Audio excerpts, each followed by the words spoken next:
もし自分の楽しみを優先している間にあなたの大切な家族が命を落としていたら、2024年7月9日アメリカアリゾナ州マラナ午後2時過ぎ、37歳の男性クリストファー・ショルテスはリビングのソファーでくつろぎながらよく冷えた缶ビールを堪能していました。やっぱ夏はビールに限るな。ビールを勢いよく流し込むとスマホを取り出しポルノ動画を漁り始めたクリストファー。テレビには中断されたゲームの画面が映し出されたまま快楽に身を委ね午後のひとときを自堕落に過ごしていた彼は、実はすでに致命的な過ちを犯していました。クーラーのよく効いたリビングとは対照的に、この日の屋外の気温は40度を超える猛暑。家の前に止められた青いファミリーカーの中では、クリストファーの気づかぬうちに2歳の娘が死んでいたのです。ポルノとゲームに夢中になるうち、炎天下の車内で娘を死なせてしまった父親。なぜ彼は危険と知りながら娘を放置したのか。悲劇の元凶はその男の中に生まれていた根拠のない慢心だったんです。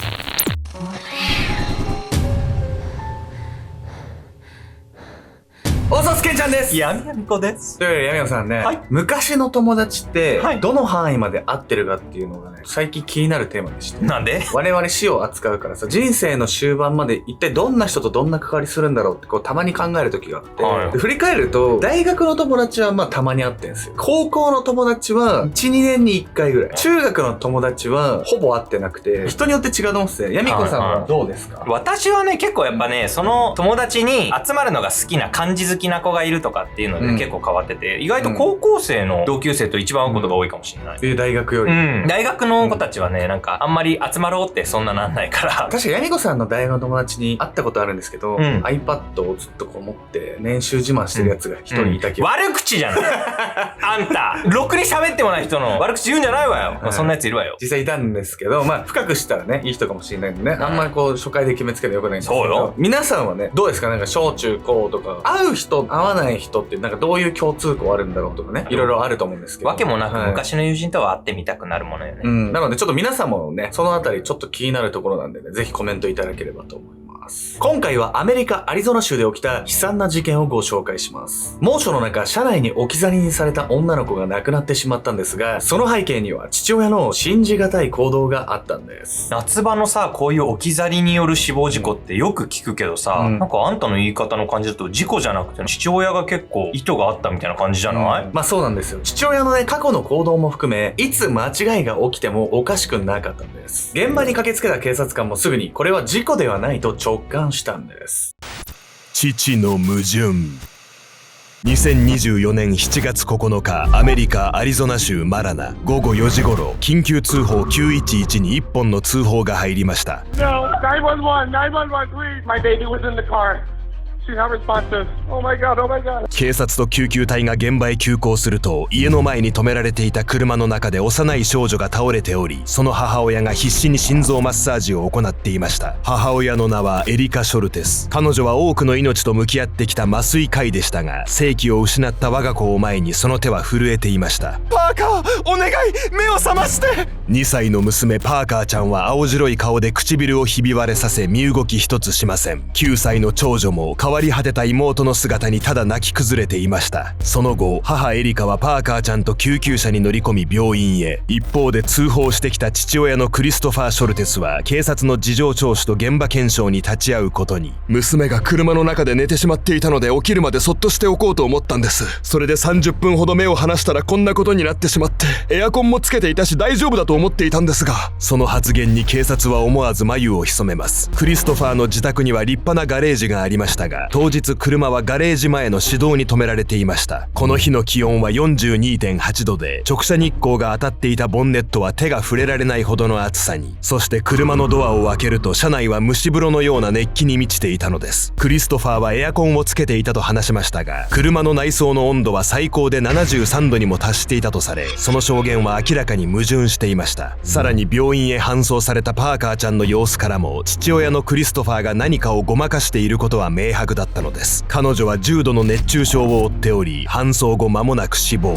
死亡時の体温は 42.7 度にも及んでいました。いるだけでその場を明るくする、まるで太陽のような女の子だったパーカーちゃん。もう二度とその無邪気な笑い声を聞くことはできなくなってしまったのです。そして医師たちはあまりにも異様な見た目に変わってしまったパーカーちゃんの体を前に戦慄していました。パーカーちゃんの両足は太ももから下が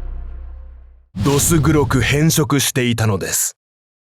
どういうことなの？熱中症で体が黒くなるなんて聞いたことないわよ。パーカーちゃんは熱中症と同時に皮膚が焼けるほどの熱傷とも戦っていたんです。というわけで本日のメトラキーワード、3度熱傷と壊死について。やけどはその深刻さによって3段階に分類されており、最も深刻なレベルのものを3度熱傷と呼びます。3度熱傷は皮膚表面から皮下組織まで完全に破壊されている状態。壊死した皮膚が白色や黒色に変色し、皮のように硬化します。この段階までやけどが進行すると、熱によって神経が焼き切られ、痛みすら感じなくなるのです。事件当日、最高73度もの高温に達していた車の内装。パーカーちゃんはその内装に足を長時間触れており、重度の熱傷で皮膚組織が完全に壊死してしまっていました。神経が死んで痛みのない状態になるまでは相当に時間を要したと考えられ、彼女が味わった苦しみは計り知れないのです。いや、父親は30分目離しただけって言ってたでしょ？にしては30分でここまでひどいことになるなんて信じらんないわよ。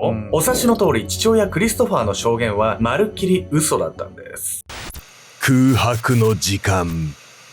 事件当日7月9日の昼12時半頃、父親のクリストファーはパーカーちゃんを連れて買い物から帰宅しました。専業主婦として医師の妻を支えていたクリストファー。3人の娘たちの世話は主に彼の仕事でした。そしていつもならクリストファーはガレージの中に車を止めるのですが、この日は少し事情が違っていたのです。そうか、ガレージにはあれがあった。仕方ないな。クリストファーが運転していた青いファミリーカーをいつも止めているスペースには、先日購入したばかりのフィットネスバイクが。そのため彼はガレージの前の市道に車を止めます。後部座席ではパーカーちゃんがチャイルドシートの上で気持ちよさそうに眠っていました。起こすとぐずるかもしれないな。このまま寝かせておこう。そう判断し、クリストファーが車を後にした際、車内は確かにエアコンで涼しく温度調整されていました。しかしその車にはアイドリング状態で30分が経過すると自動的にエンジンとエアコンが停止する機能が。すぐ戻れば問題ないだろう。クリストファーはそう高をくくり、直射日光にさらされたその車の中に娘を残していったのですが、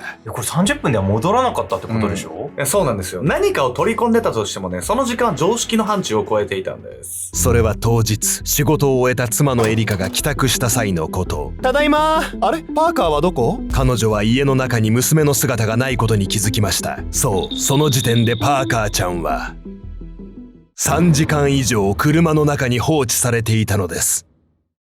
妻の言葉を聞いたクリストファーは青ざめた顔で外へ飛び出し、パーカーちゃんを寝かせていた青いファミリーカーへ走りました。彼女はすでに意識不明の重体。また警察による事情聴取の後、クリストファーは娘のパーカーちゃんが深刻な状態にもかかわらず、しきりにこう訴えていたといいます。シャワーを浴びさせてください。お願いします。警察官が現場保存のため許可できないと断ると、彼はあからさまに不満な態度を示しました。クリストファーは病院へ行く前に身だしなみを整えたいと言いますが、娘が一刻を争っている非常時に普通は自分の見た目など気にしていられるでしょうか。クリストファーのあまりに悠長なその発言は警察の不信感に拍車をかけたのです。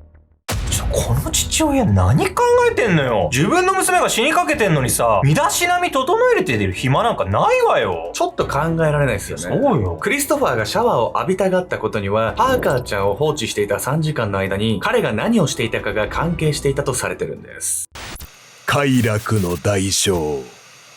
事件当日の昼12時半、パーカーちゃんを車に残して自宅に戻った際、父親のクリストファーはどこかおぼつかない足取りで玄関をくぐりました。そう、彼は出先のスーパーでの買い物中、トイレの中でビールを飲んでいたのです。しかもそのビールはその店で万引きしたもの。ほろ酔いの状態で帰宅したクリストファーは、そこからパーカーちゃんを3時間も放置し、一体何をしていたというのでしょうか。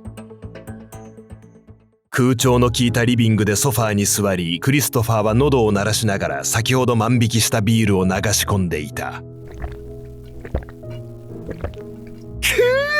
やっぱ夏はビールに限るな。もう片方の手にはゲームのコントローラー。クリストファーはまるで子供のように嬉しそうに笑みを浮かべながらゲームに没頭していた。しばらくすると、そろそろゲームも飽きちまったな。クリストファーは一言そうつぶやくとソファーに横になりスマホを操作し始めた。画面に映し出されているのはポルノ動画の配信サイト。妻も娘も出払ったその家の中で彼は好き放題に自分の時間を楽しんでいた。一方その頃、パパ、父クリストファーがゲームやポルノに夢中になっている間にパーカーちゃんが眠っていた車ではエアコンが停止。直射日光にさらされたその車の車内はあっという間に40度を超えていった。暑い、暑い。パーカーちゃんの汗が滲んだ額には髪の毛が張り付き、頬は真っ赤に染まっていた。車内はあまりの熱気に息をすることさえ苦しい状況。2歳の子供の小さな手ではチャイルドシートのベルトを外すこともままならない。次第に視界は歪み、パーカーちゃんは意識を手放した。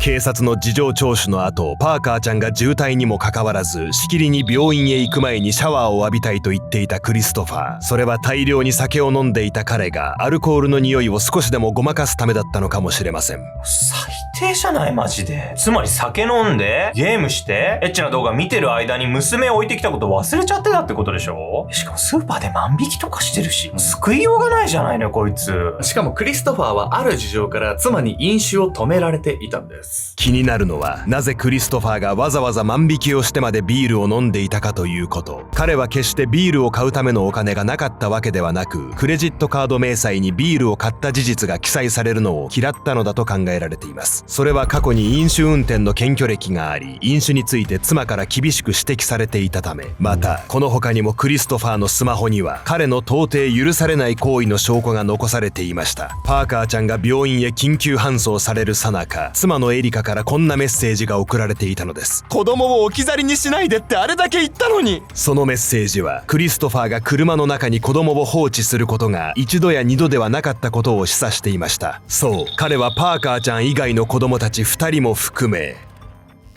50回以上も車に置き去りにしたことがあったのです。50回もっても奥さんは散々注意してたでしょうにさ、子供を車に置き去りにすることがどれだけ危険かって何も分かってないじゃないのよ。そうなんですよ。この事実からクリストファーには明確に過失があるとされ、重い量刑が下されると予想されました。その場面において妻のエリカが意外な行動に出るんです。父が必要。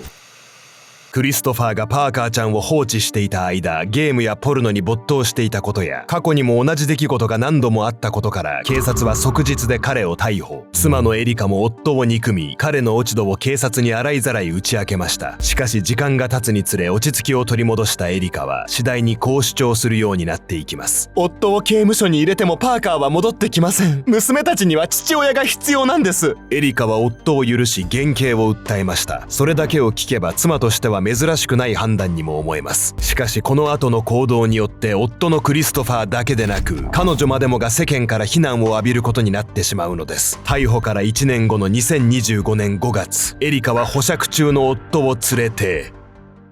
ハワイ旅行に出かけました。5月2日からの1週間、家族4人で南の島のバカンスを満喫したクリストファー。この先に裁判が控えている身としては、旅行に連れ出したエリカもそれに応じたクリストファーも軽率と言わざるを得なかったのです。